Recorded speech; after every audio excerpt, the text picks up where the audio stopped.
Hello बच्चों, स्वागत है आपका साइको लर्निंग में। आज हम लोग क्लास 10th का केमिस्ट्री हिंदी मीडियम का एनसीईआरटी 2023-24 के आधारित पर चैप्टर नंबर 2 अम्ल क्षारक एवं लवण, क्योंकि बहुत से बच्चों ने कहा था कि सर केमिस्ट्री का सेकंड चैप्टर डाल दीजिए, तो मैं उसी के लिए आ गया हूँ। तो आपका ध्यान दीजिएगा, अम्ल होता क्या है। अम्ल, पहली बात ध्यान दीजिएगा, आपका एसिड्स जो है, आपका एसिड शब्द जो है वो लैटिन भाषा का है। इंग्लिश में इसको एसिड कहते हैं। ये लैटिन भाषा का है जिसका अर्थ होता है खट्टा। क्या कहते हैं इसको बच्चे? खट्टा। देखिए यहाँ पे एसिड शब्द लैटिन भाषा से लिया गया है जिसका अर्थ है खट्टा। और आपको समझ में आ गया होगा कि जो अम्ल जो नाम लिया गया है वो खट्टे शब्द से ही नाम लिया गया है कि अम्ल का स्वाद ही आपका खट्टा होता है। तो खट्टे से आपको इतना पता होना चाहिए कि जो लैटिन भाषा में था उसका अर्थ होता है एसिड का खट्टा। लैटिन भाषा में अम्ल को क्या कहते हैं? एसिड कहते हैं। और एसिड का मीनिंग ही होता है खट्टा। तो अम्ल जितने भी आपको मिलते हैं वो सब क्या होते हैं? खट्टे होते हैं। ये स्वाद में क्या होते हैं? ये पहला पॉइंट अगर हम लिखेंगे, स्वाद में खट्टे होते हैं, खट्टे होते हैं। इतनी बात समझ में आया बच्चों? जैसे कि अब हम लोग बात करें जाए, जैसे आपका खट्टा में क्या क्या आएगा, जैसे हम नींबू आ गया, जैसे नींबू हो गया। नींबू आपका क्या है? खट्टा है तो है। और इमली, इमली भी आपकी खट्टी है। आम भी होता है। सिरका ले लीजिए, तथा सिरका लेते हैं। सिरका, आम तो पकने के बाद में मीठा होता है, तो उसको छोड़िए। फिलहाल आप लोग जानते रहिए कि इमली भी आपकी खट्टी होती है और सिरका भी आपका खट्टा होता है। अब देखते हैं कारण क्या होता है, नींबू खट्टा क्यों होता है, ये सब खट्टे क्यों होते हैं। कारण आपको बता देते हैं। आपको जो नींबू आपका खट्टा होता है, इमली खट्टा होता है, सिरका खट्टा होता है, तो इन सब में ऐसा क्या खूबी है कि ये खट्टे होते हैं। तो आप जान लीजिए, साइट्रिक एसिड। नींबू में साइट्रिक एसिड होता है। साइट्रिक एसिड ये एक प्रकार का एसिड ऐसा है जो प्राकृतिक रूप से पाया जाता है। मतलब जैसे कि आपका साइट्रिक एसिड का जो फार्मूला होता है, बोलते हैं ना, जैसे कि ब्रैकेट में लिख देता हूँ, C6H8O7, ये साइट्रिक एसिड का फार्मूला होता है। जो कि पेड़ पौधे जो नींबू का होता है वो हवा से कार्बन डाइऑक्साइड, हाइड्रोजन और ऑक्सीजन के जो तत्व है वो अवशोषित करके और जल के साथ मिलकर अभिक्रिया करके साइट्रिक एसिड बनाते हैं आपका। फिर क्या होता है, आपको जो आपका आगे की आ रहा है, जो इमली में होता है, इमली में साइट्रिक एसिड होता है, सिरके में भी साइट्रिक एसिड होता है। तो और इसके अलावा टार्टेरिक अम्ल होता है, एसिड, ये भी होता है। तथा एसिटिक एसिड ये भी होता है। तो अब समझने वाली बात ये है कि बच्चों कि अब तो हमें इतना पता, साइट्रिक एसिड खट्टा ही होता है, टार्टरिक अम्ल जो होता है वो भी खट्टा ही होता है, और एसिटिक एसिड ये भी खट्टा ही होता है, जो कि फलों में पाया जाता है। मैक्सिमम फलों में, यही संतरे में भी यही पाया जाता है। और नींबू में तो ज़्यादातर साइट्रिक एसिड पाया जाता है। और साइट्रिक एसिड जो होता है नींबू में, मैं बताता हूँ आपको, साइट्रिक एसिड नींबू में कितना परसेंट पाया जाता है? नींबू में 6% से लेके 7% तक होता है बच्चों। इतना ही बात याद रखिएगा। इन्हीं 6 और 7% की वजह से नींबू जो है आपका खट्टा होता है। नींबू के रस में ये पाया जाता है, ठीक है। और एक बात ध्यान देना चाहिए, जैसे कि आप लोग प्राचीन काल में जो जैसे पता लगाना होता कि कौन सा पदार्थ खट्टा है, तो उसके लिए हम लोग लिटमस का प्रयोग करते थे। लिटमस से हम लोग ऐसे ही पता करते थे कि जैसे अब मान लीजिए कोई पदार्थ है आपके पास, अब उसको चेक करना है कि एसिड है या बेसिस है। तो उसके लिए क्या करना, बार बार चेक तो नहीं सकते ना। अब पता चला कि कुछ तो जहर हो जाएगा। अब जब जहर होगा तो उधर ही निपट जाएंगे सब। तो उससे, उस डर से मिटाने के लिए सबसे पहले हम लोग क्या करते हैं कि लिटमस पेपर होता था एक, जो लिटमस पेपर का इस्तेमाल करके हम लोग ये पता लगाते थे कि कौन सा पदार्थ खट्टा है और कौन सा पदार्थ क्षारकी है। इन सब चीज़ों को पता लगाने के लिए लिटमस का ही इस्तेमाल करते थे। अभी आगे हम लोग देखेंगे कि क्यों ऐसा होता है। इसके अलावा आपका जैसे कि HCl हो गया, HCl हाइड्रोक्लोरिक एसिड कहते हैं इसे। नाइट्रिक एसिड, इसको लिखते हैं हाइड्रोक्लोरिक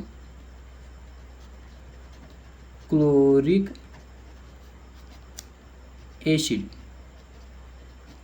और क्या होता है आपका? नाइट्रिक एसिड होता है, नाइट्रिक एसिड। ये सब पता है, जैसे कि ये हमारे मानव जीवन में ये 11वीं शताब्दी में ही पता चला है। 11वीं शताब्दी में लोगों को हाइड्रोक्लोरिक एसिड के बारे में मालूम पड़ा, नाइट्रिक एसिड के बारे में मालूम पड़ा 11वीं शताब्दी में। ये बहुत प्राचीन है। अब जैसे कि पहला पॉइंट हमने लिखा, ये स्वाद में खट्टे होते हैं, तो ठीक है, अम्ल का पहला हम लोगों ने बेहद देख लिया कि वो खट्टा होता है। अब दूसरा अगर इनके बारे में डिस्कस करना चाहेंगे हम लोग, ये जल क्या करते हैं लोग, अब जब खट्टा होगा तो क्या करेगा, नीले लिटमस को, जैसे नीला रंग का कोई लिटमस है, नीले लिटमस को लाल करते हैं।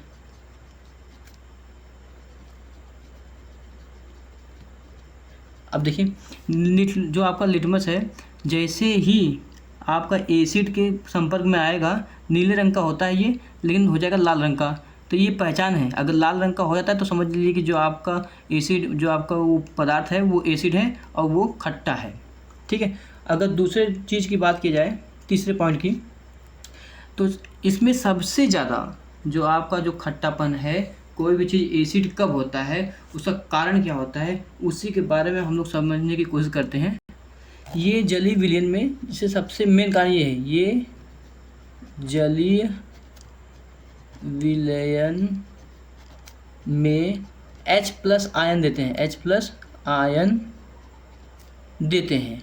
अब इसका क्या मतलब है, ध्यान दीजिएगा। जैसे आपका HCl है, HCl, अब आपको ये पता होना चाहिए कि H पे प्लस आयन होता है, इसमें क्या क्या होता है, ध्यान दीजिएगा। इसमें आपका एक तो H+ आयन होगा और दूसरी तरफ Cl- होगा, क्लोरीन का माइनस। और उसी तरह H, अभी सब इसके बारे में बता रहे हैं आपको, HNO3, इसको देखिए, इसको बोलते हैं नाइट्रिक एसिड। क्या बोलते हैं, नाइट्रिक एसिड। ये होता है हाइड्रोक्लोरिक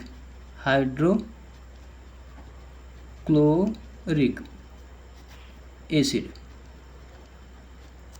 अब देखिए इसमें जो आपका होता है, एक तो होता है H+ आयन, यहाँ देखिए H+ आयन निकल गया, और यहाँ पर आपका निकल के आएगा HNO3 होता है, सॉरी HNO3- हो जाएगा। यहाँ पे देखिए H+ आयन निकला, यहाँ पर भी एक H+ आयन होता है।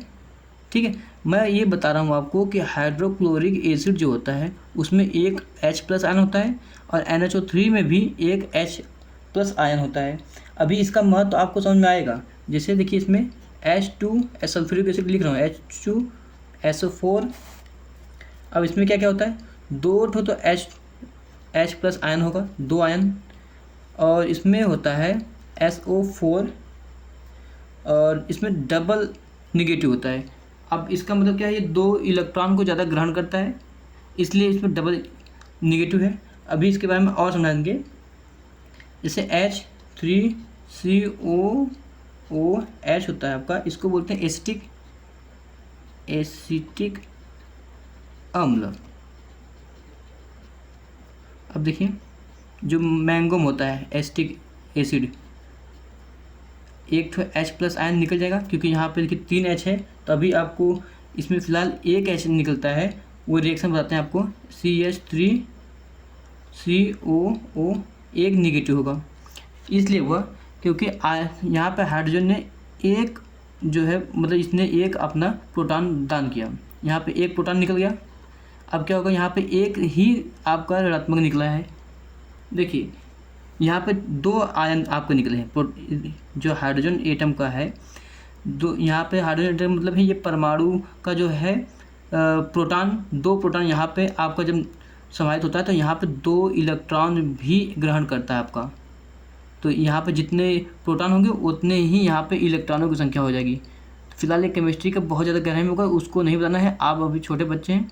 मैं आपको बस इतना बताता हूँ कि इसमें से 2 हाइड्रोजन के आयन निकले हैं, इसमें से भी एक हाइड्रोजन आयन निकला है, HNO3 में से एक हाइड्रोजन आयन निकला है और HCl में से एक हाइड्रोजन आयन निकला है। अब इसके बाद देखिएगा आप, और ध्यान दीजिएगा, जब ये जल के साथ मिलेंगे, जब HCl जो है जल के साथ मिलेंगे तो इसका जो H+ आयन है ये जल के साथ तुरंत, मतलब पूरी तरह से स्वतंत्र रूप से विलयन में नहीं घुलेंगे, ये अकेला नहीं रह सकता, मतलब किसी न किसी के साथ बॉन्डिंग तो करेगा ही। अभी आपको ये समझना होगा, जैसे HCl को आपने वाटर में डाल दिया, अब आपको पता है कि जितना भी आपका H+ आयन उत्सर्जित होगा उतना ही ज़्यादा आपका अम्ल खट्टा होगा, ठीक है। तो ये जो H+ आयन उत्सर्जित हुआ जल में, तो वो स्वतंत्र रूप से नहीं रह सकता। अब ये क्या करेगा, किसी न किसी माध्यम से संयोग करेगा। ध्यान दीजिएगा, ये प्रोटॉन ही एक तरफ से मान लीजिए प्रोटॉन है। अब जैसे ये जल में गया तो जल में जाने के बाद ये H+ आयन रिलीज करेगा। अब ये H+ आयन जो निकला है वो जल में क्या करेगा उसको देखिए आप। देखिए ये जैसे जल में गया H+ आयन दिया, देखिए यहाँ पे ये H+ आयन निकला। अब किस में ये क्या था, H2O, मतलब जल में गया है, H2O जल में गया है। मैं लिखता हूँ ये हाइड्रोजन का है, हाइड्रोजन आयन है ये आयन, और ये आपका क्या है, जल है, जल। अब देखिए जो HCl से H+ आयन निकला, पानी में डाल रहे हैं ना, अब पानी में ही तो आपका H+ आयन उत्पन्न होगा। अब ये क्या करेगा, रिएक्शन कैसे करेगा, तो यहाँ पे ये H क्या करेंगे, बॉन्डिंग बना लेंगे। जैसे H बॉन्डिंग होता है, बहुत स्ट्रांग होता है। फिलहाल H3O एक प्लस जाएगा, तो ये आपका निकला है हाइड्रोनियम आयन बन जाता है, इसको बोलते हैं हाइड्रोनियम आयन। ठीक है, यहाँ तक समझ में आया बच्चों। फिलहाल आपको तो इतना नहीं समझ में आया होगा कि मैंने सिर्फ डायरेक्ट हाइड्रोजन का आयन उठाया और जल का सूत्र उठाया, जल को दोनों को मिश्रण किया तो आपका ये बना। लेकिन आपको ये बात नहीं समझ आया कि HCl को जब उसमें जल में डालेंगे तो Cl कहाँ गया, यही दिमाग में आ रहा होगा ना। मैंने सिर्फ हाइड्रोजन का एटम क्यों दिखा दिया, आयन क्यों दिखा दिया, तो अभी उसको दिखाते हैं आपको। देखिए क्या कर रहे हैं, मैंने HCl को उठाया, इलेक्ट्रोलाइज करते हैं, HCl को उठाया, अब क्या कर रहा हूँ, जल में इसको घोल रहा हूँ, तो H2O जल आ गया। अब इसको क्या करना है, आपको पता है ना, तो आपको पता है जब भी H2O से H+ आयन मिलेगा तो ये बनेगा, तो मैं वही लिख रहा हूँ H3O+, ठीक है। अब यहाँ पे क्या होगा, एक क्लोरीन यहाँ पर अलग हो जाएगा, ठीक है। उसी तरह आपका एक होता है HNO3, अब इसको क्या करेंगे हम लोग, जल मतलब H2O के साथ अभिक्रिया कराएंगे। अब क्या होगा, आपको पता है यही तो निकलना चाहिए, जितना ये H3O+ निकलेगा जल में, जितना ये इनका मात्रा होगा वो उतना ही अम्लीय होगा। याद रखिएगा, H3O+ जितना ये जल में मिलेगा, जितना इसके अणु जल में समाहित होंगे उतना ही आपका अम्लीय होगा, मतलब खट्टापन होगा। तो अब इसको देखिए, आपको तो ये निकलना है H3O+, ठीक है। तो बचा क्या है, NO3-। यहाँ पे एक माइनस क्यों, क्योंकि यहाँ पे एक ही प्लस जो है आपका एक ही इलेक्ट्रॉन दान कर रहा है। जितना इलेक्ट्रॉनों को ये दान, देखो जितना यहाँ पे इलेक्ट्रॉनों का दान होगा उतना ही यहाँ पे इलेक्ट्रॉन ग्रहण होगा। अगर एक इलेक्ट्रॉन का दान किया है तो यहाँ प्लस आता है, और इसने एक इलेक्ट्रॉन का ग्रहण किया है तो यहाँ पे एक होगा। अब हम लोग सल्फ्यूरिक एसिड को देख लेते हैं। सल्फ्यूरिक एसिड जो आपका होता है H2SO4, ये सब हार्ड वाली चीज़ है, फिर प्लस मतलब हार्ड एसिड है। फिर आपको क्या करना है, H2O से रिएक्शन करना है। अब आपको तो आगे पता ही है, H2O से रिएक्शन करेंगे तो हमें क्या निकलना है, H3O+ आयन, H3O+ आयन। अब यहाँ पे जो बचा उसको लिख लीजिए, क्या क्या बचेगा, यहाँ देखिए एक H, 2 H यहाँ से हो गया, एक H यहाँ से, चलिए मान लीजिए एक H इसने दान किया, बचा इसके पास एक H, ठीक है। तो जब इसके पास एक H बचेगा तो क्या बचेगा, एक H वही बचा हुआ निकाल लिया। फिर क्या बचा, S बचा, SO4 सेम रहेगा, और यहाँ पे एक इलेक्ट्रॉन का दान किया है तो यहाँ पे एक नेगेटिव आएगा।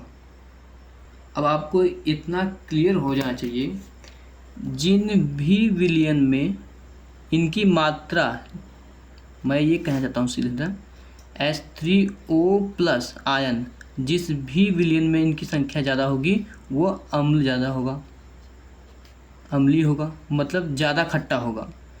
तो आप याद रखिएगा, HCl हुआ, H2SO4 हुआ, HNO3 हुआ, इन सब को क्या करना है, आपको जल में डालना है। तो उसमें से H3O+ ये अलग हो जाएंगे, बाकी सब अलग। जितना इनकी संख्या होगा वो उतना ही अम्लीय होगा। अब आपको ये बात ध्यान देना होगा कि अब हम कैसे पता लगाएं बिना मतलब जीभ से लगाएं। जैसे आप लोग कोई भी पदार्थ अब जहरीला हो जाए, आप उसको चखेंगे, हो सकता है आपकी डेथ हो जाए। इन सब चीज़ों का हमारे सामने टारगेट बन के आता है कि बिना चखे, बिना उसका स्वाद पता लगाए हम उसको चेक कर लें कि वो अम्ल है या क्षार है। इन सब को पता लगाने के लिए हम लोग क्या कहते हैं, कुछ चीज़ों का इस्तेमाल करते हैं, जैसे सूचक, जिसे इंग्लिश में कहते हैं इंडिकेटर। अभी उसके बारे में बात कर लेते हैं। तो देखिए सूचक क्या होता है, किसी भी विलयन में अम्ल या क्षारक की उपस्थिति को ये दर्शाते हैं। देखिए इसके बारे में अगर लिख लेंगे, किसी भी विलयन में, जैसे किसी दिए गए विलयन में अम्ल या क्षारक की उपस्थिति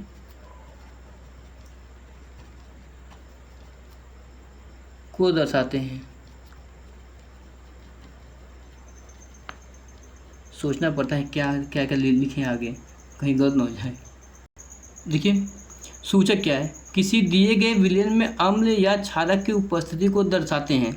अब ये सूचक जो होता है, अब इसको कैसे पता लगाएं इन सूचकों का इस्तेमाल करके कि सामने वाला जो है वो क्षारक है या अम्ल है, ये जो दिया गया हमें पदार्थ है। तो इसके लिए हमें दो कैटेगरी में इसको विभाजित करते हैं। एक प्राकृतिक संसूचक होता है और दूसरा होता है आपका संश्लेषण संसूचक। तो प्राकृतिक संसूचक को ही हम लोग पहले डिस्क्राइब करते हैं, फिर आगे बढ़ते हैं। तो हम लोग देख लेते हैं सूचक के प्रकार। ये सब नोट्स है, आप लोग लिखते जाइएगा। सूचक के प्रकार, देखो बच्चों, सूचक जैसे अब आपको पता लगाना है कि ये अम्ल है या क्षार है, बिना चखे, बिना स्वाद लिए पता लगाना हो कि ये अम्ल है या क्षार है, तो सबसे पहले दो प्रकार का होता है आपका, एक प्राकृतिक होता है और एक संश्लेषण संसूचक होता है। तो देखिए पहला जब प्राकृतिक संसूचक की बात करते हैं हम लोग, प्राकृतिक संसूचक, इसको इंग्लिश बोलते हैं नेचुरल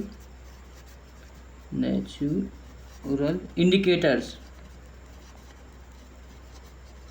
चलिए हम प्राकृतिक में कैसे, प्राकृतिक जो नेचुरल चीज़ें हैं उनका इस्तेमाल करके हम दिए गए पदार्थ को पता लगाएं कि खट्टा है या क्षारक है। तो कैसे, तो ध्यान दीजिएगा। तो जैसे कि आपके पास होता है ना, वे सूचक जो प्रकृति स्रोतों के से प्राप्त होते हैं, प्राकृतिक संसूचक कहलाते हैं। तो पहली बात, ये प्राकृतिक रूप से ही पाए जाते हैं, इनको बनाना नहीं पड़ता है। और जैसे कि आपका लिटमस हो जाए, हल्दी हो जाए, चाइना रोज हो जाए, लाल गोभी हो जाए, इन सब चीज़ों का इस्तेमाल करके हम दिए गए पदार्थ को हम बता सकते हैं कि वो अम्ल है या क्षारक है। देखिए वे सूचक जो प्राकृतिक स्रोतों से प्राप्त होते हैं प्राकृतिक संसूचक कहलाते हैं। तो ठीक, इनको बनाना नहीं पड़ता, ये नेचुरल तरीके से हमें प्रकृति में ही मिल जाते हैं। जैसे आपका लिटमस, अभी लिटमस के बारे में आपको बताया जाएगा थोड़ा सा। हल्दी भी होता है आपका, और चाइना रोज होता है। चाइना रोज तो आप पहली बार नाम सुन रहे होंगे, उसको भी अभी बता देंगे। लाल गोभी होता है। इन सब का संसूचक के रूप में इस्तेमाल किया जाता है। इन्हीं सब चीज़ों का इस्तेमाल करके हम ये बता सकते हैं कि क्षारक है या अम्ल है। कैसे, देखिए जैसे आपका चाइना, जो आपका चाइना रोज है, इसके ऊपर आप सोचोगे कि ये चाइना रोज क्या है। जैसे चाइना रोज क्या होता है, एक प्रकार का गुलाब होता है, उसकी कुछ पंखुड़ियाँ जो है गर्म पानी में कुछ घंटों के लिए भिगो देते हैं। फिर क्या होता है आपका, ध्यान दीजिएगा, जब आप गुलाब के पत्तों, गुलाब के पंखुड़ियों को गर्म पानी में कुछ घंटों के लिए रख देते हैं ना, तो वो आपका एक संसूचक का काम करेगा। अब जैसे देखिए ये अम्ल में, जैसे आपको अम्ल में ये मजेंटा रंग का हो जाएगा, मतलब पिंक, एक गाढ़े रंग का पिंक होता है, और क्षारीय माध्यम में ये हरे रंग का होता है। ध्यान दीजिए, जो चाइना रोज है, मैं उसके बारे में थोड़ा लेता हूँ। चाइना रोज, इसके बारे में आपके एनसीईआरटी बुक में नहीं दिया है, लेकिन मैं थोड़ा सा जानकारी आपको देता हूँ ताकि आपको पता चले ये क्या होता है। तो इतना पता होना चाहिए कि गुलाब के पंखुड़ियों को गर्म पानी में कुछ घंटों के लिए रखते हैं। फिर अगर इसको अम्ल में डालेंगे, जैसे मान लीजिए अम्लीय माध्यम में डाकर डालेंगे, अम्लीय माध्यम, और एक है आपका क्षारीय माध्यम, क्षारीय माध्यम, ठीक। अम्लीय माध्यम में जब इसको डालते हैं तो मैजेंटा रंग का होता है, मैजेंटा, ये होता है डार्क पिंक। एक तरफ से मान लीजिए डार्क, मुझे इतना रंगों का नाम नहीं मालूम, बस इतना जानता हूँ कि मैजेंटा जो है डार्क पिंक की तरह दिखता है, मैंने देखा है इसलिए बता रहा हूँ अपने हिसाब से। और जब क्षारीय माध्यम में जब डालेंगे आप लोग, क्षारीय माध्यम में आपका ये हो जाएगा हरे रंग का होता है। बस यही पहचान है, बहुत आसान है, हरे रंग का हो जाएगा और इसमें मैजेंटा डार्क पिंक हो जाएगा। तो हम लोग क्या करते हैं, इसके बारे में पढ़ते हैं, लिटमस के बारे में पढ़ लेते हैं। लिटमस ये क्या होता है?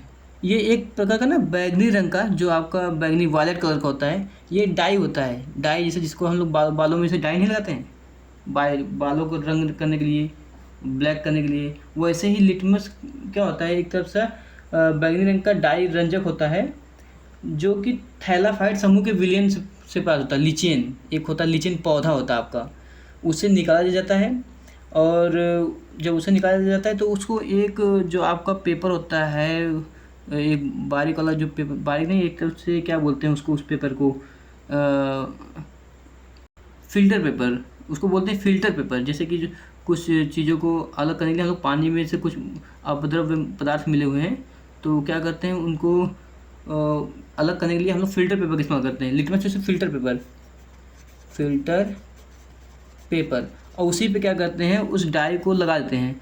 तो ये बैगनी रंग का होता है, बैगनी रंग का पूरा पेपर होता है। लेकिन क्या कीजिएगा, जब वो आपका पेपर पे आपने उसके ऊपर लेप लगा दिया पूरी तरह से, उस पौधे से, कौन सा पौधा रहेगा उसको बारे में लिख देते हैं थोड़ा, तब आपको समझ में आएगा। अभी लिख देते तब देखिए, लिटमस विलियन बैगनी रंग का रंजक डाई होता है। ये किस कलर का होता है? बैगनी रंग का। इस बात को याद रखिएगा, बैगनी रंग का एक विलियन होता है। जैसे पानी होता है आपका, एक तरफ से कुछ घोल मोल कर दीजिए तो विलियन बन जाता है, तो उसी तरह एक विलियन होता है जो बैगनी रंग का होता है, जो थैलाफाइट समूह, एक थैलाफाइट समूह होता है जो पौधों का होता है, उसको कहता है थैलाफाइटस समूह के लीचेन, पौधे का नाम है लीचेन, पौधे से निकाला जाता है। आप क्या कहते हैं उसको, मैंने बताया था ना कि उस लीचेन पौधे से निकाल कर डाई को एक फ़िल्टर पेपर पे हम लोग रब करते हैं, उसको लगाते हैं, तो वो जो फ़िल्टर पेपर होगा वो बैगनी रंग का हो जाएगा, बैगनी रंग का होता है। और इसकी सबसे बड़ी खूबी है कि जो उसमें से आप लोग विलियन निकालते हैं लीचेन में से, उसका रंग देखो, वो उसका रंग जो होता है बैगनी होता है, रंग का होता है। और ध्यान दीजिएगा, ये अम्लीय भी नहीं होता, ध्यान दीजिए, ये न तो अम्लीय होता है और न तो क्षारीय होता है, दोनों में से कोई भी नहीं होता, तब ये बैगनी रंग का होता है। ध्यान दीजिएगा, न तो इसमें अम्लीय गुण होता है और न तो क्षारीय गुण होता है, तब यह बैगनी रंग का होता है। अब जैसे ही आपने इसको अम्लीय घोल में डाला या फिर क्षारीय घोल में डाला, तब इसका रंग का जो प्रभाव होगा उसके बारे में पढ़ने के लिए सबसे पहले क्या करते हैं, इस लिटमस को हम फिल्टर पेपर पे पोत देते हैं, तो उसको क्या कहते हैं, लिटमस पत्र कहते हैं। अब उसी लिटमस पत्र के बारे में थोड़ा सा जानकारी ले लेते हैं।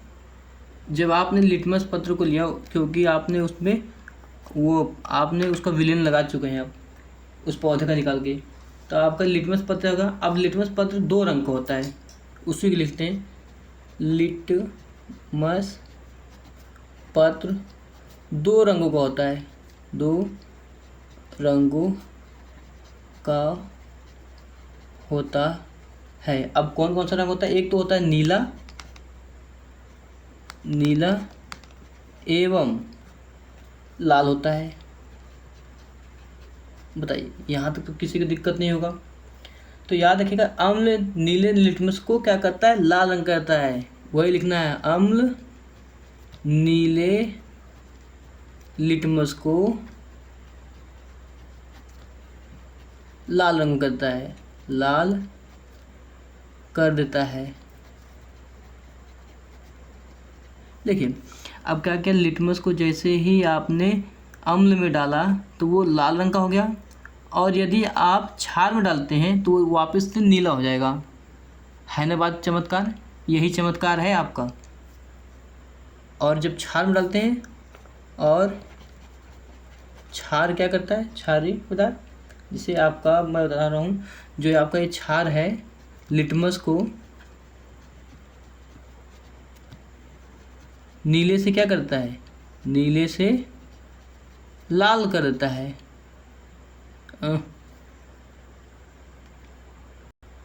लाल से, क्षमा कीजिएगा, लाल से नीला करता है।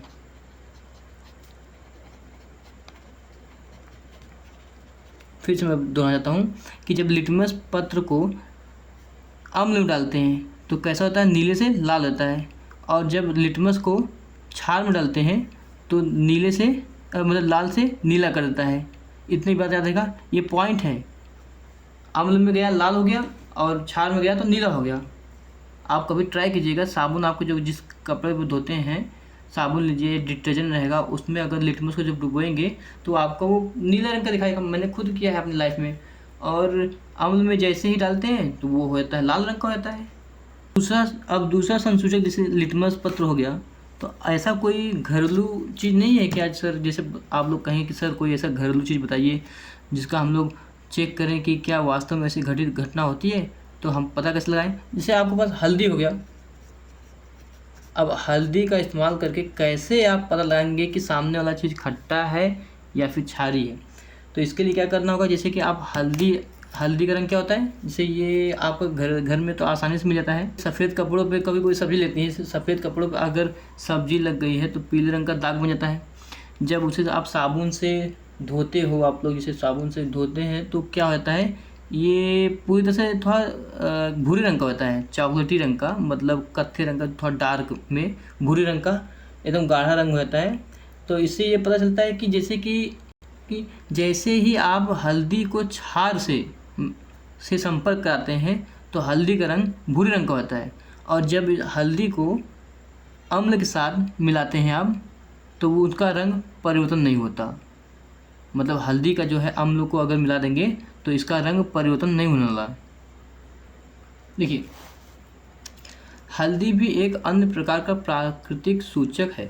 सफ़ेद कपड़ों पर सब्जी लगने पर, साबुन से धोने पर दाग भूरे रंग का हो जाता है, ये इसकी पहचान है। जैसे ही आपने साबुन के साथ मतलब उस कपड़े को धोया तो हल्दी भूरे रंग का हो गया। मतलब ये है कि जैसे आप को पता लगाना है कि ये अम्ल है या क्षारक है, तो क्या करते हैं, हल्दी को उठाइए और उससे टच कराइए। अगर हल्दी का रंग जो होता है, हल्दी का रंग आपका भूरे रंग का होता है, तो समझ लीजिए वो क्षारक है। और यदि अम्ल के साथ करेंगे तो उसके रंग में कोई परिवर्तन नहीं होता। तब ये कन्फ्यूजन होगा कि अम्ल को पता लगाने में थोड़ा दिक्कत तो होगा, लेकिन आप साबुन का जो है, ये जो क्षार है उसका रंग, मतलब उसको पता लगा सकते हैं कि ये सामने वाला पदार्थ क्षारक है या अम्ल है। दो में से एक चीज़ को पता लगाने के लिए हल्दी बस उसमें डाल दीजिए, हल्दी का रंग चेंज हुआ तो क्षारक हो गया, और हल्दी का रंग नहीं चेंज हुआ तो वो भूरा रंग रहेगा, वो अम्ल होगा। तो अम्ल में जैसे कि अब पानी है, पानी के साथ अगर हल्दी को मिलाएंगे तो पानी तो अम्लीय नहीं होता। तो अम्ल का इससे पता लगाना थोड़ा कठिन है, लेकिन आपका जो क्षारक है ये तो पता लग ही सकता है कि हाँ, जैसे क्षारक में आपने हल्दी डाला तो भूरा रंग हो गया, तो आपको पता लग गया कि क्षारक है। उसी प्रकार आप कुछ चीज़ों का इस्तेमाल करके, जैसे लिटमस पत्र था, उसका इस्तेमाल करके बहुत से चीज़ों को हम पता लगाएंगे कि ये एसिड है या फिर ये बेस है। इन्हीं लोग को पता लगाने के और भी तरीके हैं पता लगाने का, तो फिलहाल पूरा डिटेल में तो नहीं जाएंगे, बस जो आपका एग्ज़ाम में ज़रूरत है मैं उतना ही कराऊंगा। अब जैसे कि दूसरा मेथड, जैसे एक पहला प्राकृतिक हो गया कि हाँ चलिए प्रकृति में उपस्थित सभी चीज़ों का इस्तेमाल करके हम पता लगाएं कि क्षार है या अम्ल है। अब दूसरा जो मेथड आपका है संश्लेषण संसूचक, संश्लेषण संसूचक। अब ये क्या होता है, इसको इंग्लिश में बोलते हैं सिंथेटिक इंडिकेटर,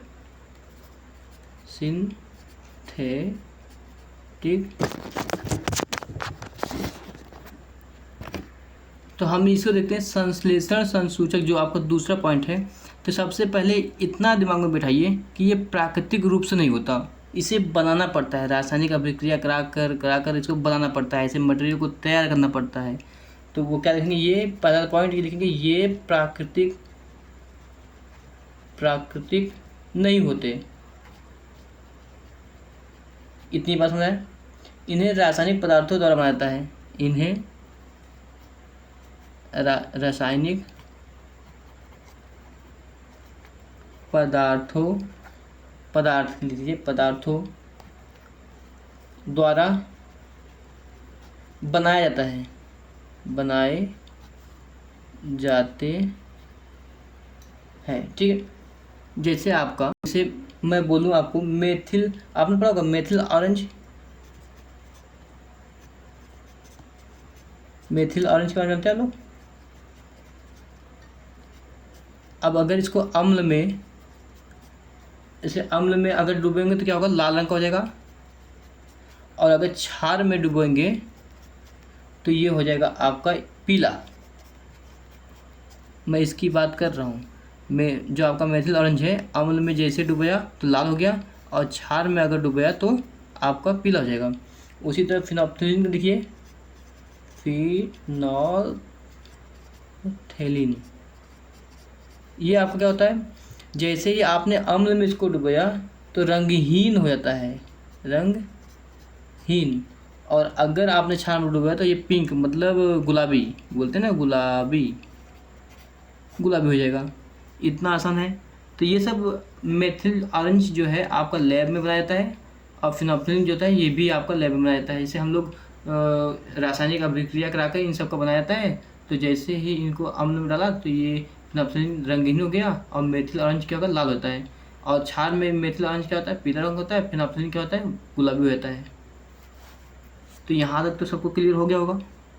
अब जो तीसरा है आपको पता लगाने के लिए कि क्या वो अम्लीय है या क्षार है, तो उसका होता है गंधीय संसूचक। अब ये गंधीय संसूचक क्या होता है, इसको इंग्लिश बोलते हैं ऑल्फैक्टरी इंडिकेटर, ऑल्फैक्टरी इंडिकेटर।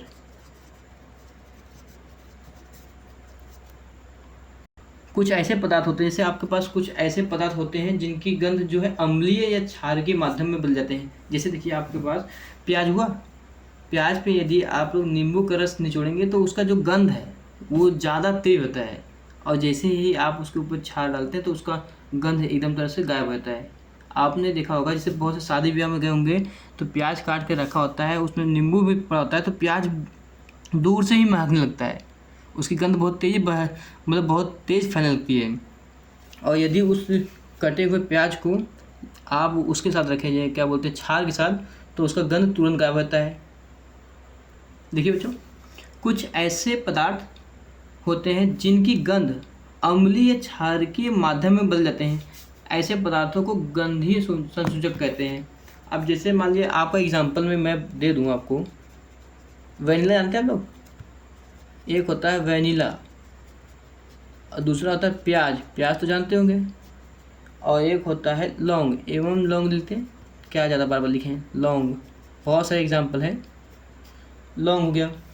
अगर ध्यान दीजिएगा, जो आपका ये प्याज है, मैं प्याज की बात कर रहा हूँ, अगर ये प्याज है को अम्ल में अगर डालेंगे, जैसे प्याज को मैंने क्या किया, अम्ल में डाल दिया, तो आप में क्या होगा, ज़्यादातर बहुत ज़्यादा गंध निकलेगा, उसमें से गंध निकलेगा। और यदि इसको हम क्षार में मिला दें, क्षारीय पदार्थ में मिला दें, तो इसमें को नो स्मेल, कोई गंध नहीं, बस ये पहचान है आपका गंधीय संसूचक में। तो अब हम लोग बात करते हैं अम्लों के प्रकार। जो आपका अम्लों के प्रकार है वो वैसे तो 2 भागों में बांटा गया, हम लेकिन 4 पढ़ेंगे, थोड़ा एक्स्ट्रा पढ़ेंगे, लेकिन 2 प्रकार के होते हैं। तो हम थोड़ा अगर 4 पढ़ लें तो कोई दिक्कत नहीं होगा। वो 4 जैसे 2 तो मेन है जो आपके बुक से हैं, और 2 जो है थोड़ा सा अलग है, वो उसी का पार्ट है, प्रबल का ही पार्ट है, और कुछ आपका दुर्बल का पार्ट है। तो हम थोड़ा सा 2 ही मान चलेंगे, लेकिन 4 पढ़ेंगे हम लोग, ध्यान दीजिएगा। जैसे कोई भी पदार्थ आप पानी में मिला रहे हैं, उसमें क्या होगा, उसमें वो आयनित होकर H प्लस आयन ज़्यादा हो जाए। इनकी संख्या अगर ज़्यादा हो गया, जितना ज़्यादा होगा उतना ही आपका अम्ल क्या होगा, प्रबल होगा। ये बहुत सिंपल सा लॉजिक है, इसमें कोई ज़्यादा कष्ट नहीं होना चाहिए।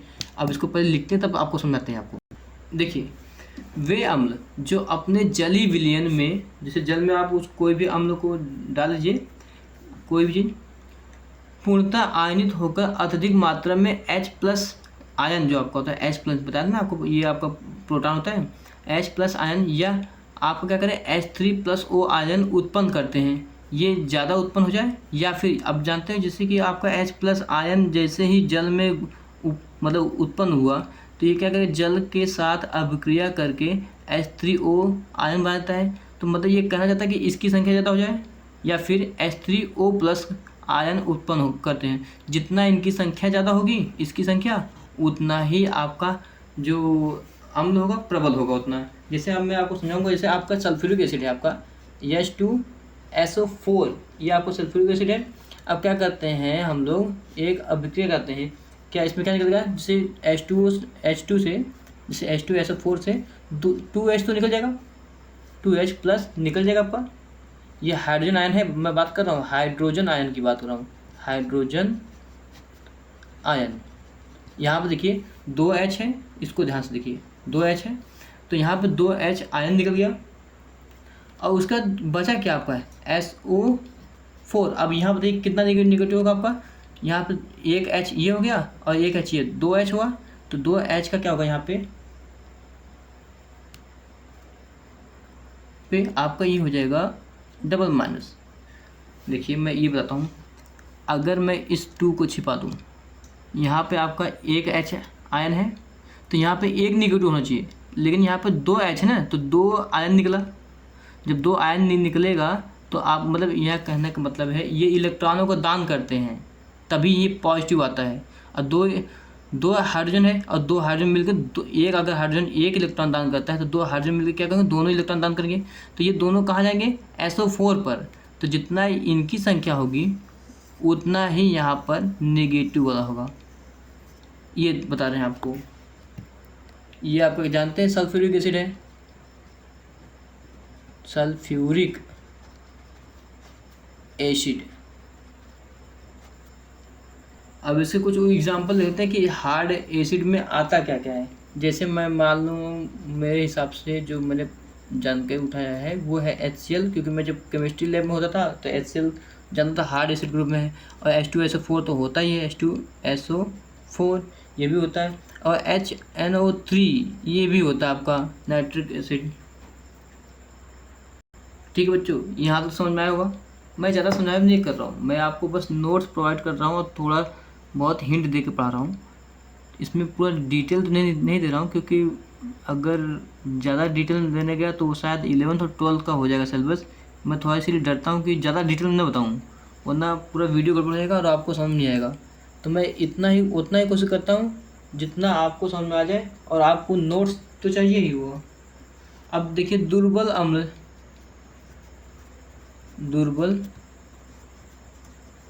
ये क्या होता है, इसको बोलते हैं वीक एसिड। अब इसके बारे में थोड़ा चर्चा कर लें, फिर उसके बाद हम लोग विदा लेंगे। तो आप लोग लाइक सब्सक्राइब तो करते नहीं हो, तो कुछ कहने की ज़रूरत नहीं है, क्योंकि अब तक लाइक और सब्सक्राइब से आगे बढ़ना चाहिए था। लेकिन आप लोग चलिए वीडियो दे देते हैं, जैसा भी आपकी इच्छा करें। देखिए सर,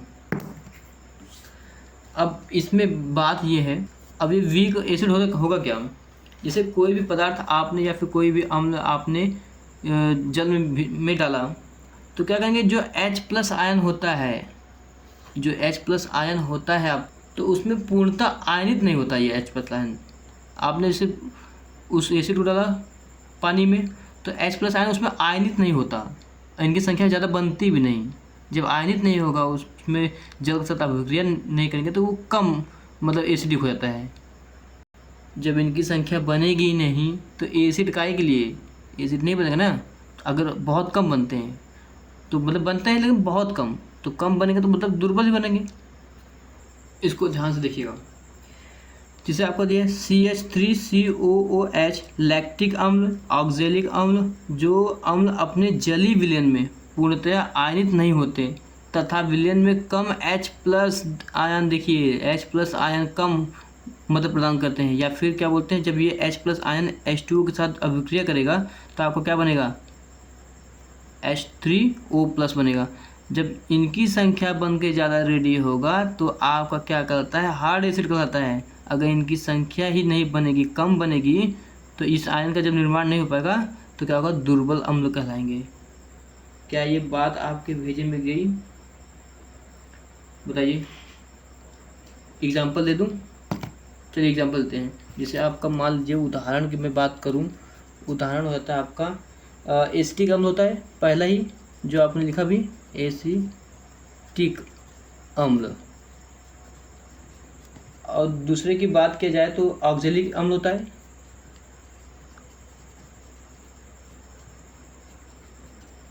ऑक्जेलिक अम्ल। और अगर बात की जाए तो हाइड्रोजन साइनाइड होता है एक, और लिख दें, और हाइड्रोजन साइनाइड, हाइड्रोजन साइनाइड, ठीक है। जैसे अब हाइड्रोजन साइनाइड को आप नहीं समझो, इसको बोलते हैं HCN, हाँ इसी को बोलते हैं हाइड्रोजन साइनाइड, मुझे बराबर याद है अभी तक, ठीक है बच्चों। ध्यान दीजिए, अब इसका एक हाइड्रोजन साइनाइड जब आ गया है तो मैं सोच रहा हूँ कि इसी का ही आपको एग्जांपल दे दूँ।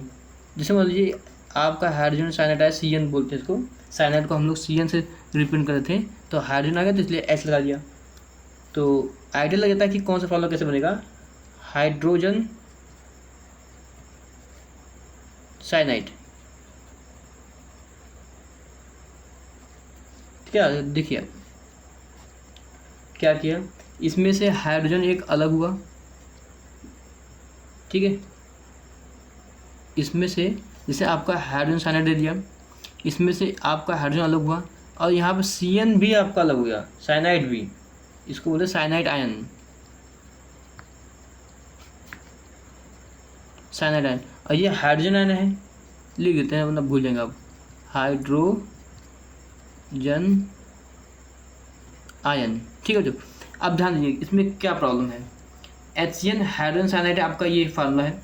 अब जब इसका हम लोग क्या करते हैं, अलग अलग टुकड़े करते हैं तो क्या होगा, ये H यहाँ पे देखिए, जो आपका हाइड्रोजन है ये आयन नहीं बना क्योंकि इसने कोई भी इलेक्ट्रॉन का दान नहीं किया। अगर ये इलेक्ट्रॉन का दान करता तो यहाँ पे निगेटिव आता और यहाँ पे प्लस आता।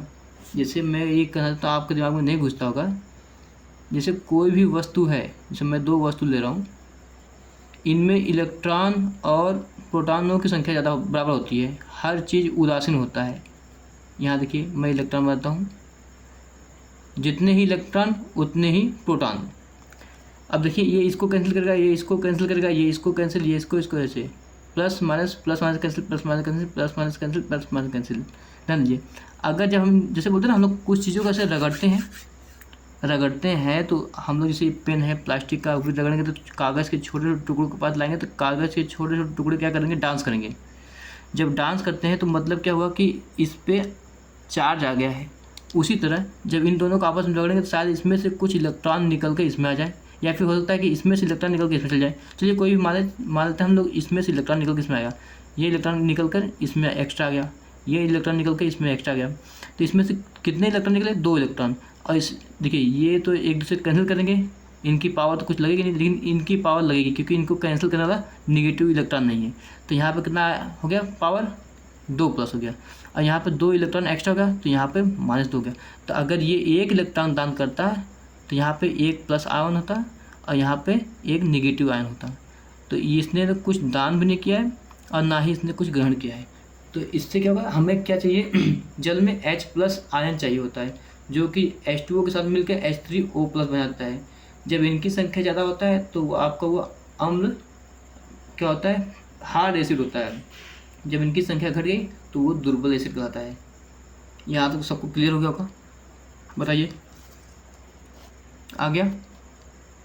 और जो हम लोग बात करते हैं कि 2 एक्स्ट्रा अम्ल के बारे में पढ़ेंगे, वो ये है, एक पहला सांद्र अम्ल है और दूसरा होगा तनु अम्ल। अब जैसे आप लोग बड़े बड़े लेबोरेटरी में गए होंगे तो देखे होंगे कि वहाँ पे जो लैब होता है उसमें सांद्र अम्ल रखा होता है, ये एक लिखा होता है सांद्र, मतलब उसको इंग्लिश में बोलते हैं कंसंट्रेशन एसिड। देखो कंसंट्रेशन, ठीक। इसमें क्या होता है, इसको समझने के लिए सबसे बहुत ईजी है कि ये एक तरह से डार्क जैसे गाढ़ा होता है। जो लेबोरेटरी में होता है आप में क्या होता है कि उसमें अम्ल की मात्रा ज़्यादा होता है और पानी की मात्रा कम होता है, बस उसे ही सांद्र अम्ल कहते हैं। जैसे मान लीजिए लिख ले, जिसमें अम्ल अधिक हो, अधिक, और पानी क्या होगा, पानी कम मात्रा में हो, बस वो आपका सांद्र अम्ल हो गया। उसी तरह तनु वाला, इसका जस्ट अपोजिट तनु अम्ल, इसे बोलते हैं डाइल्यूट एसिड। देखो सर, इसमें क्या होगा, अम्ल कम होगा, जिसमें अम्ल कम और पानी ज़्यादा, पानी मतलब जल ज़्यादा, उसे क्या कहेंगे हम लोग, ज़्यादा हो उसे तनु अम्ल कहेंगे। ठीक है बच्चों, ये तो बहुत आसान है, लेबोरेटरी में इन्हीं सब चीज़ों का इस्तेमाल होता है। अब क्या कीजिए आप लोग कि लाइक और सब्सक्राइब तो बिना ठोके जाइएगा नहीं, और वीडियो को पूरा देखा कीजिए, सीखने को मिलेगा। थोड़ा मतलब बोरिंग टाइम में मैं बनाता हूँ, मुझे पता है, लेकिन सीखने को मिलेगा, अच्छी नॉलेज मिल जाएगी। तो सीखते रहिए, मैं चलता हूँ अभी।